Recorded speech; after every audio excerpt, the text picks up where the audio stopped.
Everyone wonders how French women are always so well dressed, sexy, but also understated with that little je ne sais quoi. And the truth is, there are a lot of rules in French fashion that French women are taught from a very young age by their mothers and grandmothers. And I haven't seen any of those rules on the internet. So in this video, I'm going to share with you exactly what I was taught by my mother and my grandmother growing up as a French girl. The first thing any French woman will tell you is that an outfit is a combination of elements that together tell a story. So what you need to realize when it comes to fashion is that every single piece has a connotation. When people see it, they immediately think of something. So for example, a black leather jacket is associated with rockers and bikers. Big bows are associated with little girls and something cute and a bit childish. High platform heels are associated with the professional kind of sexy. When you see pearls on someone, you think more grandma, old school, very traditional. A simple t-shirt evokes laid back, chill, neutral. And it's the same with colors. Pastel colors evoke something more soft, whereas bright colors evoke something more poppy and energetic, whereas muted tones evoke something more zen. And so when French women build their outfits, they consciously use all these different connotations to tell the story of the outfit. Concretely, you could divide those connotations in fashion into 9 different categories. First category is sexy. So that's where we find all the mesh, all the laces, all the black, all the platform, the pointy heels, etc. Second category is professional. That's where you have all of the workwear. So you have a blazer, you have a shirt, that's where you have the traditional shoes as well. Third category, which I forgot to mention when I was recording this video, is preppy. That's where you're gonna find all the bows, all the tulle, the tutus, the polka dots. That's where you'll have a lot of pastel colors. It's a category that has a cute and childish connotation. Fourth category is rocky. That's where you have the black leather, the silver hardware, the t-shirts with rock bands kind of aesthetics, etc. Fifth category is traditional or tradi, like I like to call it. And this category is basically how a fancy grandma would dress. So that's where you'll have the pearls, the cashmere, the shawls. 1, 2, 3, 4, 5, 6. Sixth category is laid back. That's where you have basically all the basics. So the jeans, the t-shirts, a white sneaker. Seventh category is gimmicky. That's where you'll have anything futuristic, a lot of plastic in this category, a lot of flashy colors. Eighth category is ethnic. So usually you have a lot of linens, you have quite wide shapes, a lot of natural materials. And our ninth category is sporty. So that's where you put any kind of sporty clothes. So that's where you have your hoodie, that's where you have your New Balance kind of shoes. And these are the 9 types of main connotations that a French woman is consciously gonna pick from to build her outfit so that she can tell that story, so that she can convey her personality. Here we have a very basic, boring white pants, X, gray t-shirt. As you can see, there's not much going on. We can't really tell what's the personality of that person. So now let's say that I want to go to a job interview and this is my basic outfit. I'm going to be using some elements from the profesh category because I want to use the connotation with professional so that when the recruiter sees me, they consciously or unconsciously are sent that signal by the choice of clothes that I am professional. So here, in order to look more professional, the first thing that I can do is, for example, to switch the t-shirt for a professional classic white shirt. As you can see, it already elevates the look and it makes the look a little more professional. Now those white pants, because they are skinny and they are close to the body, they are a bit in the sexy category because they are showing the shape of my legs. So if I want to look more professional, I can switch to a classic work pant and once again use the professional connotation here. And as you can see, all of a sudden, the outfit looks much more professional. Now, when it comes to shoes with this outfit, I can either decide to wear a flat, so here a flat loafer, for example, but if I want to add a bit of femininity,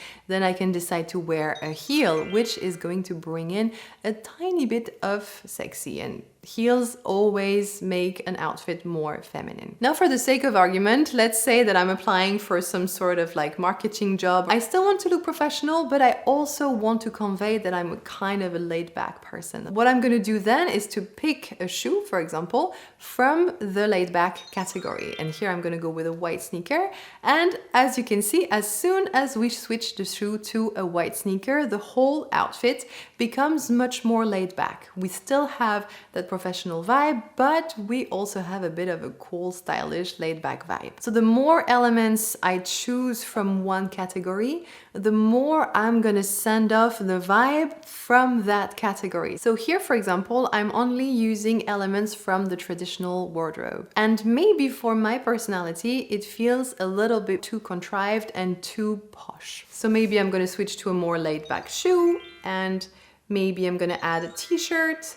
And then let's try with chill jeans. But now I see that if I change these 3 elements, then actually my look feels too relaxed and I'm not able to convey that I am a little bit chic. So maybe I'll add a little bit of femininity with a matching heel. By trying different elements from different categories, you're gonna see how you feel with a certain amount of sporty, a certain amount of traditional, and then you're gonna be able to see what feels right for you and what really conveys your personality. And so now that you know exactly how to dress like a French woman and have that little je ne sais quoi, I'm gonna share with you 10 quick rules that every single French woman knows and that work for all body types. And these rules are going to help you look put together in every circumstance. Rule number 1 that I've touched upon: heels will always make an outfit more feminine. The thing to know when picking your heels is that up to 7 centimeters, your heels are in the traditional category. So they're what we consider elegant. Above 7 centimeters, they move to the sexy category, where they send a vibe that is much more on the sexy side. Likewise, the width of the heel is going to have its importance when it comes to whether the heel is going to have a sexy connotation or an elegant traditional connotation. The thinner the heel, the more sexy the heel, and the wider the heel, the more elegant the heel. Rule number 2, tucking in your shirt or t-shirt or pullover will elongate your leg and emphasize your waist. Rule number 3, never do all skinny or all baggy. If you're wearing something close to the body at the bottom, wear something that's wider at the top. And if you're wearing something close to the body at the top, wear something that is wider